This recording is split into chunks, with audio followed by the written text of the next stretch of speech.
ser director. Ah, ya no es más. No, bueno, no. Soy profesor titular del Departamento de Ya, Geografía. me quedé sí. con el título Sí, no, el eso.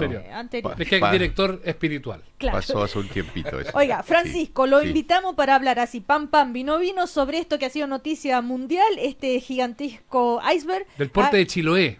Claro, que se desprendió y que todo el mundo dijo, ¿qué? ¿Qué va a pasar ahora? Sube el nivel del mar, ¿por qué? ¿Qué tan raro es? Y usted me dijo ayer, historia de otros desprendimientos hay, Claro, y hubo, y habrá. por supuesto. A ver, Mira, la historia de los desprendimientos de iceberg y de fragmentos de plataforma en la Antártica son historia de miles de años. Ahora, que un desprendimiento como este no ocurría con esa magnitud, según mi información, hace como 12.000 años. Ah, entonces algo hay. Sí, pero en el intertanto, y eso es lo que a mí me llama la atención, es que hay información que en el 2000 se desprendió de la plataforma Ross, que es la más grande, tiene más de 400.000 kilómetros cuadrados. Se desprendió un iceberg enorme también, el doble del actual, es decir, 11.000 kilómetros cuadrados. Y también se han desprendido otros icebergs un poco menores, el A49, si no me equivoco, porque a esto les ponen esos nombres Como codificado. como codificados, que tenía como 25 kilómetros de largo y unos 10 kilómetros de ancho. Entonces uno va sacando cuenta, son 250 kilómetros cuadrados. Que no deja de ser. Claro. Claro. Ahora- Pero pasa algo con esto. Hay mucha gente que especulaba, va a llegar al continente, puede generar más de algún problema. ¿Se puede estimar tan simplemente? Mira, se pueden algo plantear así? varias cosas, en función de la experiencia también, porque Claro. se ha visto que ha pasado con grandes icebergs o con desintegraciones de plataformas, ¿no? Más que desprendimiento, un despedazamiento, un colapso total, como ha ocurrido hace poco, el 2002 y por ahí, en las otras plataformas Larsen, en la Larsen B, la Larsen A prácticamente ya no le queda nada. La Larsen B ha sufrido fluctuaciones y todo, pero el tema es que todas estas enormes masas de hielo, de un solo bloque o de miles de bloques, se van al océano. Pero lo primero que hay que decir es que es masa de hielo que ya estaba flotando. Ya dio el volumen. Por lo tanto, bueno, uno sabe que el hielo flota un noveno de respecto del agua. Por lo tanto, hay 8 partes que están ya sumergidas y solo una parte que es la que vemos en superficie. o sea, para que suba el nivel del mar, es muy poquito lo que va a subir y es en muchos años. Ni siquiera eso. ¿Por qué? Porque cuando el hielo con densidad 0,9 se derrite, vuelve a ser 1, densidad del agua, y no ocupa espacio adicional. O sea, no tenemos que asustarnos, No, pero... desde ese punto de vista. Desde ese punto de vista. ¿De qué punto de de vista eso. hay que asustarse? O Primero, lamentar o preocuparse, no sé. por 2 cosas. Una, quizá 3. Una que tiene que ver con la presencia de enormes icebergs en áreas de circulación naviera. Sí. Eso es un riesgo. Por el otro lado, porque esto es un indicador de que el calentamiento está afectando, ¿no? De hecho, muchas de estas plataformas, antes de comenzar a romperse, empiezan a mostrar acumulación de agua, formación de lagunas en su superficie. O sea, el calentamiento global tiene responsabilidad. Sí, tiene efecto directo, porque es el adelgazamiento de estas plataformas. Supongamos que esta, por lo que se ha dicho, tiene 350 metros de espesor. Por lo tanto, lo que salía eran como 38 metros a la superficie, el resto estaba todo debajo. Las lagunas que se forman encima son en detrimento de ese espesor. Claro. Y en la medida que se va adelgazando, se hace más frágil al efecto de las mareas, de las tormentas oceánicas, de todo esto que estamos observando que se está intensificando. Ahora, profesor, usted ayer me decía, a la Antártica habrá que llevar paraguas en los próximos años. Sí. Lo que pasa es que estando hace un tiempo atrás en la isla Rey Jorge, ¿Ya? estábamos analizando precisamente las respuestas de unos glaciares, el glaciar Ecology, el glaciar Wanda, que se desprende del campo de hielo Cracovia, ahí en el seno Almirantazgo. Están sufriendo este efecto de derretimiento y de retroceso, entre retroceso y adelgazamiento combinado, y estábamos en eso cuando nos llovió, pues. O Eso sea, es nos cayó. rarísimo. La verdad es que empezamos a averiguar y desde hace como 30 años, por lo menos, está lloviendo en este sector de la Antártica. Por lo tanto, está cayendo agua sobre hielo. Y eso produce derrite, ¿no? un derretimiento, una fusión muy rápida. Ahora, se puede llegar a pensar, o quizá, obviamente, en algún minuto, si seguimos esta tendencia, va a ocurrir. El tema es cuándo, y eso es lo que le quiero preguntar. Que se vaya minando todas estas zonas cada vez más, cada vez más, cada vez más, y que termine desprendiéndose quizás una zona más grande, de prácticamente que se pueda dividir la Antártica en algunos sectores, y que sean terrenos o zonas más amplias las que estén Mira, flotando. La Antártica tiene en su derredor un gran número de plataformas de muy distintas dimensiones. De hecho, esta plataforma era la número 4 en tamaño. Ahora con este desprendimiento pasó a ser la quinta. Perdió un puesto, ¿no? Pero tenemos enormes plataformas de hielo flotante de esos espesores que mencionábamos, de las cuales están perdiendo masa, tanto por adelgazamiento como por el calving, el desprendimiento de fragmentos en su frente. Y de repente, en estas situaciones, los desprendimientos son de magnitud mayor. Todo eso es permanente, con oscilaciones de magnitud, obviamente. Es decir, normalmente están saliendo pequeños icebergs, ¿no? Además se mezclan, sabemos, con la banquisa, con este congelamiento superficial de las aguas del mar en invierno, en el invierno antártico, y que es por donde tienen que trabajar los rompehielos. Los rompehielos trabajan para abrirse paso en la banquisa, no en las barreras, es imposible. Ahora, esto es, perdón Cecilia, ¿esto ya es irreversible? Pensando en cómo estamos hoy por hoy. Mira, todo lo que se ha investigado hasta ahora sobre alteraciones del clima nos habla de que el cambio climático no tiene retorno, de que el calentamiento, cuando más, podríamos tal vez disminuir su velocidad en el tiempo, es decir, llegar a fin de siglo a los 2 grados de temperatura media sobre la temperatura media actual, o catastróficamente llegar a 4 grados. Y que eso con enormes efectos, evidentemente, sobre las masas de hielo, entre ellas, por supuesto, el Ártico y el campo de hielo antártico. Justamente a propósito de eso, bueno, recordar que estamos con Francisco Ferrando, que es doctor en geografía, que ha estudiado mucho el tema de los glaciares. Yo quería preguntarle qué rol cumplen los glaciares, ¿por qué es tan importante? Mira, los glaciares tienen una serie de roles, funciones que podríamos llamar ambientales, ecosistémicas, ¿no? Dentro de las cuales evidentemente está en los glaciares que son de áreas continentales como Sudamérica, la cordillera andina, una fuente de agua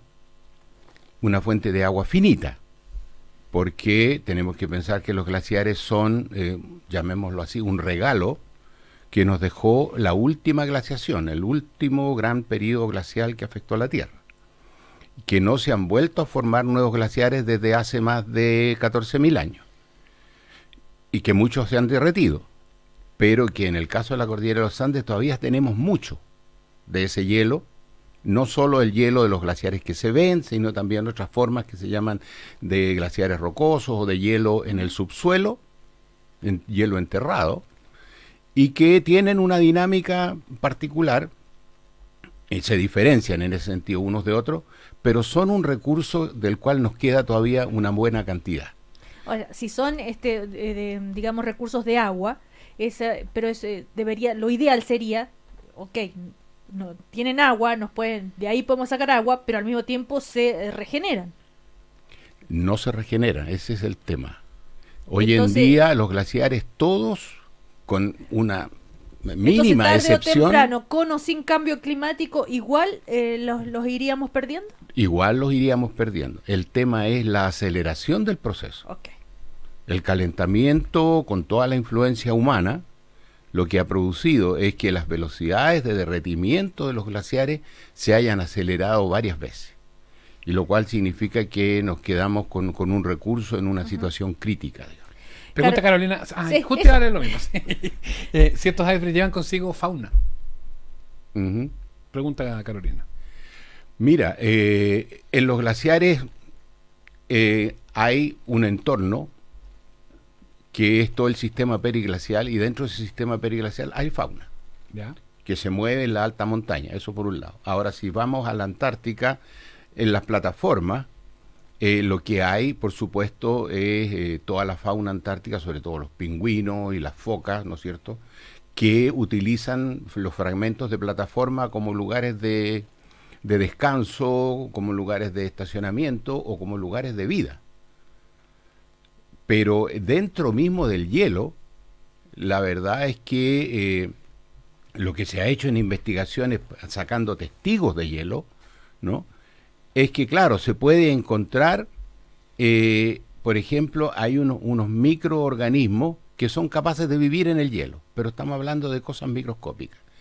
Y lo otro que se puede encontrar, por supuesto, y ha sido arrastrado por el viento durante miles de años y por lo tanto durante la formación de esas masas de hielo, es, por ejemplo, polen, esporas, ¿no?, y que se conservan, y que eso en algunos casos ha permitido saber cuál era la flora que había antes, porque en esos sectores hubo periodos en la historia geológica de la Tierra en que hubo vegetación. De hecho, hay un mapa que muestra la vegetación de la isla Rey Jorge hace unos miles de años atrás. O sea, es como una reserva de los microorganismos y que nos pueden dar cuenta de lo que existió y quién sabe después en el futuro qué puede pasar con eso. Si los Sí, necesitaríamos. es lo mismo que lo que se está descubriendo respecto de las lagunas subantárticas. Estas lagunas que están debajo del campo de hielo antártico, debajo del inland sea antártico, y que por supuesto no han tenido contacto con el resto del ecosistema del planeta durante millones de años. Por lo tanto, Y la idea es que se pueda llegar hasta ellos a través de sondaje y de esa manera tomar muestras, porque allí puede que hayan organismos que sean muy, muy antiguos. ahora, profesor, por último, aparte de toda esta espectacularidad que ha sido noticia a nivel mundial, ¿no es cierto? Lo que ha generado, nos quedamos todos, ¿qué le gustaría a usted decirle a la población respecto a lo que tenemos que tomar en serio finalmente, o qué es lo importante de todo esto? Mira, todas estas cosas que están ocurriendo no son más que una comprobación de este fenómeno de calentamiento climático, y que al final nos está afectando a todos, en mayor o menor medida, muchas veces según las regiones del planeta, pero que está teniendo consecuencias en el medio ambiente, en la biodiversidad, en la disponibilidad de recursos, en el hábitat en un sentido amplio, es decir, lugares donde la vida es cómoda, está de acuerdo con los rangos de temperatura y de humedad y de pluviosidad que hacen que ese lugar sea habitable, ¿no? Y todas esas cosas están cambiando. Cada vez se está haciendo más severa las sequías, por ejemplo, y frente a eso la adaptación como medida, hoy en día tiende, por supuesto, a buscar algunos paliativos, como la construcción de una serie de embalses que busquen acumular el agua cuando hay exceso para cuando haya déficit. Un poco, yo diría, la política de Moisés, ¿no? Recordando un poco aquello de juntar el trigo en los años de vacas gordas para los vacas. Pero no hay que tener temor a que, no sé, tsunami, ola gigante, que vayan a inundar, eso, no. Mira, me llamó mucho la atención a propósito de eso algo que dijo el ministro, uno de los ministros. ¿Cuál ministro? De Medio Ambiente. Ayer creo que lo escuché, porque habló de una relación muy al pasar entre estos desprendimientos y las marejadas en Viña del Mar. Por supuesto me sorprendió un poco. ¿Por qué? ¿No tiene una relación? Porque la relación de las marejadas tiene que ver con el calentamiento de los océanos, que está cambiando la dinámica de los océanos. Y eso está llevando, se dice que los océanos se están convirtiendo en una especie de pila térmica. Es decir, están acumulando mucho calor y eso está produciendo grandes montos de evaporación que están cambiando los montos de lluvia, los patrones de la lluvia y por supuesto el comportamiento del océano. Y eso es lo que tiene relación con las marejadas, pero no el desprendimiento de un iceberg en la Antártica. O sea, lo único que pueden tener en común es el tema del calentamiento global. Claro, el calentamiento global como causa de estos dos fenómenos. Claro. Okay. Eso sí. ¿Y tiene relevancia hacia dónde va este desprendimiento, no? Por supuesto, ¿Y porque hacia dónde va? ¿Cuál es el cálculo que se hace? en el entorno de la Antártica existe lo que llamamos la corriente circumpolar, ¿no es cierto? Y por lo tanto todos estos fragmentos empiezan a ser tomados por esta corriente y a girar en torno de la Antártica y en ese proceso a despedazarse, disminuir de tamaño, Claro. etcétera, etcétera, hasta que en algunas partes desde la corriente circumpolar antártica se desprenden otras corrientes que van hacia el norte. En el caso nuestro, la corriente de Humboldt. Es un brazo que sale de la Sí. corriente circumpolar antártica, como la corriente del Cabo u otras de las corrientes de las Malvinas, no sé. Y por supuesto eso traslada fragmentos de hielo hacia latitudes un poco menores. No llegan aquí a la zona central, está claro. Pero en el sur sí podemos encontrarnos de repente con algunos icebergs más o menos grandotes, la zona de Aysén, Magallanes, ¿no es cierto?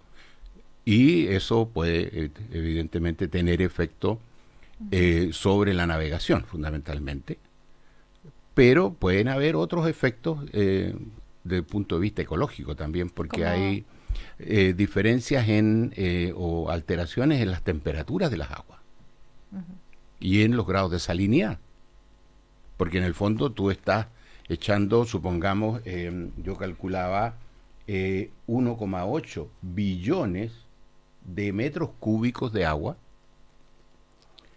al océano, de agua que está un poquito por encima del punto de fusión, es decir, supongamos 2 grados, sobre un océano antártico que tiene 5 grados. Por lo tanto, tú estás influenciando en la temperatura de la corriente circumpolar antártica y cambiando un poco las condiciones del ecosistema acuático. Bueno, un tema interesantísimo, Superinteresante. que podemos seguir conversando en cualquier otro momento, Francisco. Por porque eso es supuesto. un tema independiente de lo que haya ocurrido. No vamos a esperar otro de hielo para seguir hablando de un claro. tema tan requete contra interesante. ¿Cierto? Claro, mira, hay cosas de las que no hemos hablado, por ejemplo, porque hay relación entre esto y volcanismo. ¿Viste? Ah, Y es un tema que está ahí. Los y volcanes. y es complejo, ¿no? Ya. La relación entre estas Ya, pero situaciones. una reflexión de eso, no nos deje tan metido hasta la otra. Ah, Sí. bueno, de hecho, la península antártica es el sector de la Antártica que más está sufriendo calentamiento respecto del resto Sí. de la Antártica, y es porque en esa área hay volcanismo activo. La isla Decepción es un ejemplo. Hay un adelgazamiento de la corteza en el sector del estrecho Ya. de Bransfield, y por donde está saliendo magma. Hay enormes estructuras volcánicas en todo ese y eso sector. acelera el deshielo ahí.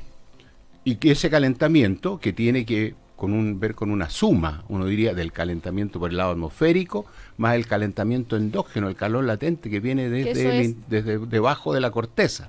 claro, que eso no tenemos No. nada que ver nosotros. Claro. Eso es la Y a la tierra, eso- la naturaleza. A eso tú tienes que sumarle que cuando estás derritiendo hielo que está sobre la Antártica y que todo el lado occidental ha perdido del orden de un 5% de espesor en las últimas décadas, significa que tú disminuyes el peso sobre esa zona de la corteza. Y si disminuyes el peso sobre la zona de la corteza, disminuyes presión sobre el manto, el magma, la roca fundida que está debajo. Y por lo tanto eso puede facilitar que se reactive el volcanismo en ciertos sectores de el lado occidental de la Antártica. Ya. Mire lo que dice Jorge Riquelme, déjenlo invitado al tiro. Ya, vamos a Claro. programar ahí una fecha para que vuelva Sí. el profe acá ¿Ves? a que sigamos conversando. La gente muy agradecida y nosotros también, por supuesto. Francisco Ferrando, doctor en Geografía, glaciólogo del académico del Departamento de Geografía de la Universidad de Chile. Muchísimas gracias, que le Por vaya nada, muy bien. pues, a Chao, ustedes profesor. Hasta la también. próxima. Hasta la próxima. Ya, Vamos a chao. la pausa.